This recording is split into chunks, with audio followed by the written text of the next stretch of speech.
السلام علیکم ورحمۃ اللہ وبرکاتہ۔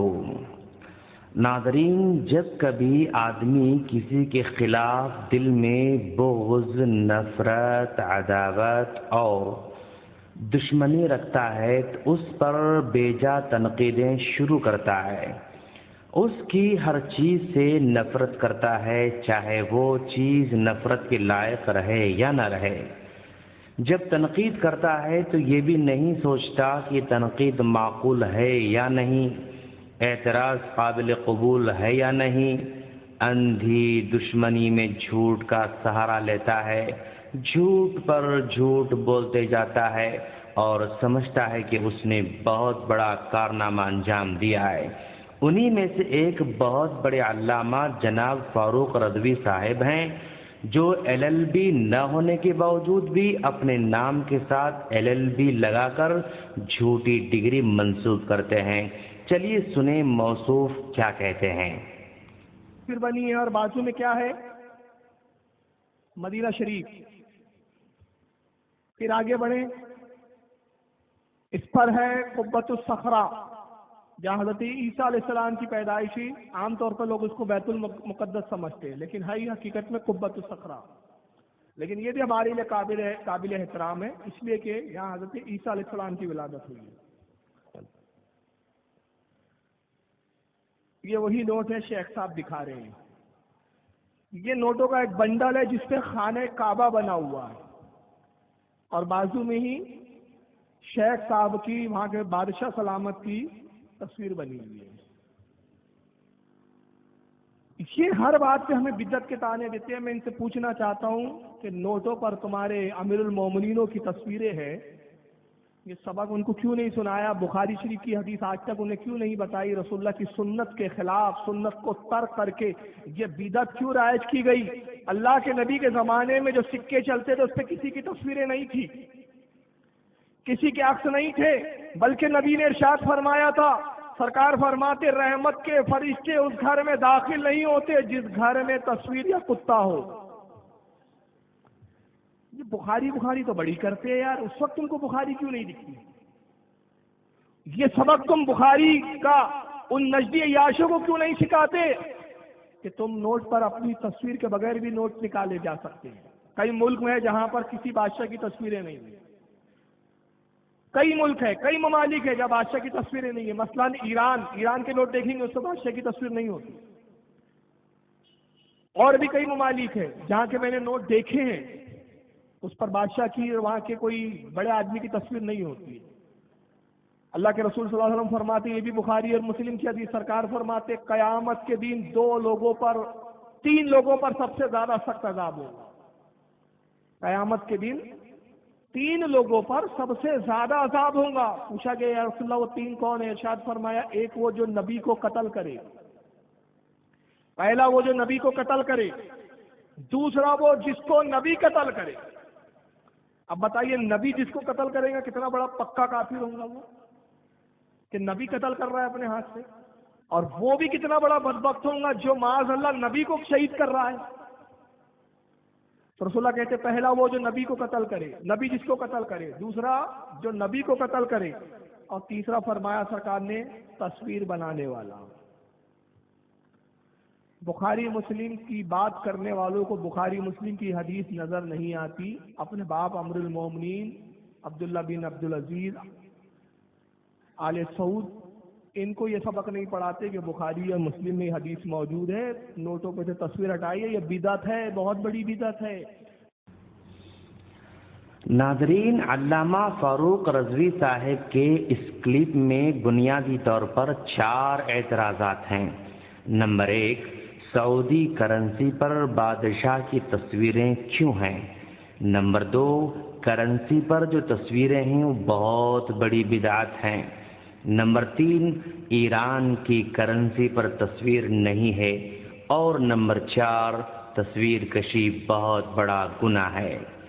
اب چلیے ہم ان تمام باتوں کا ذرا عدل و انصاف کے ساتھ جائزہ لینے جا رہے ہیں۔ موصوف کو اہل حدیثوں پر اپنے بغض کے اظہار کے لیے جو مدعا ملا تو وہ بھی کرنسی کا ملا۔ کرنسی پر اعتراض تو کیا لیکن پھر وہی اپنا گھسا پٹا گھٹیا الزام بدعت کا لگا دیا۔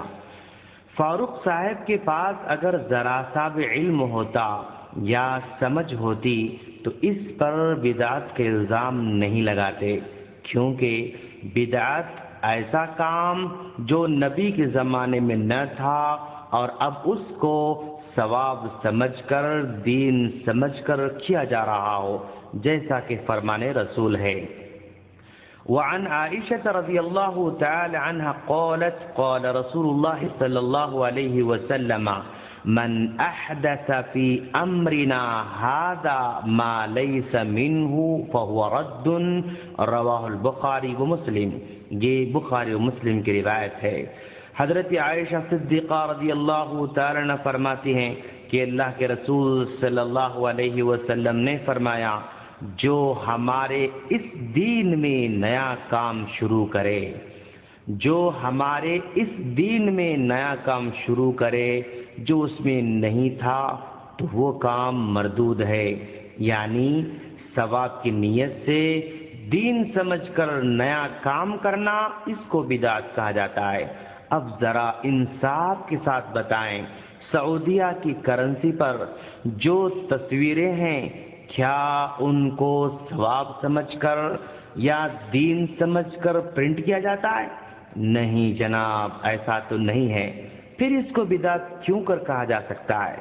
فاروق صاحب، آپ کو اور آپ کی پارٹی کے نام نہاد علماء کو لگتا ہے فقہ صحیح نہیں پڑھائی گئی ہے، اسی لیے ہوائی جہاز کے سفر کو، کار کے سفر کو، لائٹ کو، فین کو، فون کو بھی بدعت کے الزام لگاتے ہوئے کہتے ہیں کہ یہ سب نبی کے زمانے میں نہیں تھے، لہذا یہ بھی بدعت ہو گئے۔ جناب عالی، کیا آپ کو اتنی بھی سمجھ نہیں ہے کہ جہاز، کار، لائٹ، فون کا استعمال بطور ثواب یا دین سمجھ کر نہیں کیا جاتا ہے؟ یہ انسانی زندگی کی ضرورتیں ہیں، ان کو بطور ثواب یا دین کے کوئی بھی استعمال نہیں کرتا ہے، لہذا ان کے استعمال کو بدعت قرار دینا سراسر دین سے ناواقفی کی علامت ہے۔ فاروق صاحب، اس موقع پر آپ کو یہ بتا دوں کہ لوگ آپ کو جھوٹوں کا سردار کہتے تھے، لیکن مجھے یہ ذرا بھی اچھا نہیں لگتا تھا، کیونکہ ایک اتنے بڑے آدمی کو جھوٹوں کا سردار کہنا سراسر گستاخی ہے۔ میں سمجھتا تھا کہ شاید لوگ غصے میں اس طرح کی بات کہتے ہوں گے، لیکن آج آپ نے لوگوں کی بات کو سچ کر دکھایا۔ اتنی بڑی محفل میں جس میں علماء بھی ہوں گے، انجینئر بھی ہوں گے، ڈاکٹرز بھی ہوں گے، LLB والے بھی ہوں گے، ایران کا سفر کرنے والے بھی ہوں گے، آپ نے یہ کہا کہ ایران کی کرنسی پر کسی کی تصویر نہیں ہوتی ہے۔ فاروق صاحب، کتنی بڑی جھوٹ بات کہی آپ نے۔ کیا آپ کو اتنی بڑی محفل میں جھوٹ بولتے ہوئے شرم محسوس نہیں ہوئی؟ کیا آپ کو اتنا بھی خیال نہیں رہا کہ سامعین میں سے اگر کوئی کراس چیک کر لے تو کیا حشر ہوگا؟ فاروق صاحب، معذرت کے ساتھ میں کہوں گا، اب اگر کوئی آپ کو جھوٹوں کا سردار کہے تو میں تو دفاع نہیں کروں گا۔ اور جانتے ہیں آپ، کچھ لوگ آپ کو ان پڑھ لوگوں کا ہیرو بھی کہتے تھے، آج یہ بات بھی صحیح نظر آ رہی ہے، کیونکہ اتنی بڑی محفل میں کسی ایک نے بھی نہیں کہا کہ یہ غلط ہے، بلکہ الٹا سبحان اللہ کہہ کر ایک جھوٹ کی تائید کر دی۔ فاروق صاحب، کیا آپ کو نہیں معلوم کہ جھوٹ بولنا منافقین کی علامت ہے؟ وعن ابی ہریرہ رضی اللہ تعالی عنہ قال قال رسول اللہ صلی اللہ علیہ وسلم آیت المنافق ثلاث اذا حدث كذب واذا وعد اخلف واذا اؤتمن خان، رواہ البخاری ومسلم۔ حضرت ابو ہریرہ رضی اللہ تعالیٰ عنہ کہتے ہیں کہ اللہ کے رسول صلی اللہ علیہ وسلم نے فرمایا، تین نشانیاں ہیں جب بات کرے تو جھوٹ بولے، اور جب وعدہ کرے تو وعدہ خلافی کرے، اور جب اس کے پاس امانت رکھی جائے تو امانت میں خیانت کرے۔ یہ بخاری اور مسلم کی روایت ہے۔ اور ایک حدیث میں منافق کی چوتھی علامت یہ بتائی گئی ہے، وَإِذَا خَاصَمَ فَجَرَ، جب لڑائی ہو تو گالی دے۔ اس حدیث کی دو علامتیں تو آپ میں پکی پائی جاتی ہیں، ایک تو آپ قدم قدم پر جھوٹ بولتے ہیں، اور دوسری اپنے مد مقابل کو خوب گالی دیتے ہیں، سب کو ناجائز اولاد ہونے کی سرٹیفکیٹ دیتے رہتے ہیں۔ ایسے لگتا ہے کہ آپ کی ڈیوٹی ہی یہ ہے کہ لوگوں کے کمروں میں جھانک جھانک کر دیکھنا اور پتہ لگانا کہ کون جائز ہے اور کون ناجائز ہے۔ کتنی بری بات ہے فاروق صاحب، کتنی گندی ڈیوٹی اپنے سر لے کر بیٹھے ہیں آپ۔ اگر آپ اپنے آپ کو عالم سمجھتے ہیں تو العلماء ورثۃ الانبیاء کے مطابق، یعنی علماء انبیاء کے وارث ہوا کرتے ہیں، اور انبیاء کے وارث ایسا گھٹیا کام کسی کے کمرے میں تانک جھانک کرنا تو نہیں کر سکتے۔ یا تو آپ اپنے آپ کو علماء میں شامل ہی نہ کریں، یا آپ اگر زبردستی علماء میں شامل ہی رہنا چاہتے ہیں تو براہ کرم اس طرح کی جائز ناجائز اولاد کی گھٹیا باتیں کرنا چھوڑ دیں۔ اس طرح کی بازاری باتیں علماء کو اچھا نہیں لگتے ہیں، اور آپ کا پڑھا لکھا طبقہ بھی اس کو سخت ناپسند کر رہا ہے۔ پتہ نہیں آپ کو معلوم ہے یا نہیں ہے۔ اور فاروق صاحب، بات یہیں ختم نہیں ہوتی۔ آپ نے تصویر کشی پر جو عذاب والی حدیث سنائی ہے نا، اس کو آپ نے بخاری اور مسلم کی حدیث کہا ہے۔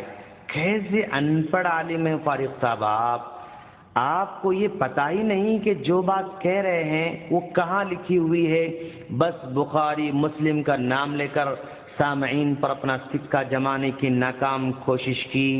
آؤ ہم بتاتے ہیں کہ جو آپ نے حدیث سنائی ہے وہ کہاں ہے۔ وہ حدیث بخاری اور مسلم کی نہیں ہے، بلکہ مسند احمد، طبرانی، مجموع الزوائد، الجامع الصغیر کی حدیث ہے۔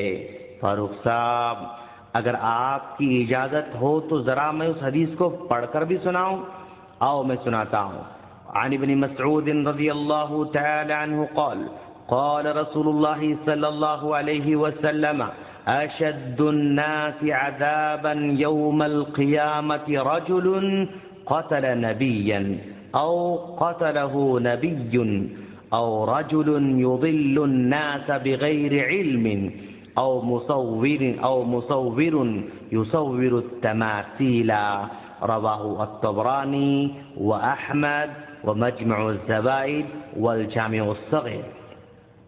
حضرت عبداللہ بن مسعود رضی اللہ تعالیٰ عنہ کہتے ہیں کہ اللہ کے رسول صلی اللہ علیہ وسلم نے فرمایا، قیامت کے دن سخت عذاب جن کو ہوگا ان میں سے ایک وہ آدمی ہے جس نے کسی نبی کو قتل کیا ہوگا یا جس کو نبی نے قتل کیا ہوگا۔ تیسرا وہ آدمی جو بغیر علم کے لوگوں کو گمراہ کرتا ہے۔ چوتھا وہ جو بت بناتا ہے یا تصویریں بناتا ہے۔ اس حدیث میں 4 لوگوں کا تذکرہ ہے، لیکن فاروق صاحب آپ نے صرف 3 کا تذکرہ کیا۔